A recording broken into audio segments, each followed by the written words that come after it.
In the name of Allah, in this video, I will show you that how to activate Microsoft Word within 1 minute without key, without product key. So when you open Microsoft Word, so this is telling you that Microsoft Word product activation failed. When you come to the file, help, and it's telling you that product activation required. Okay, click change product key. So it's telling you that you need to find your product key. I don't have any product key to enter here. How can I activate Microsoft Office without product key? So just close it, come to computer. So open that drive in which you have installed the Microsoft package. So I come here, programs files,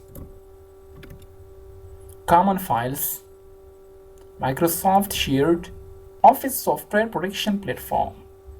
Here I see the longest name folder. Okay, so open it. Here I see OSP premium file. So I will right click, run as administrator, click yes. So this is the work and this was the action I have applied. So come to Microsoft Word. So it will be activated without product key. If this video was useful for you, so hit the like button and write a special word in a comment for me. Thanks for watching.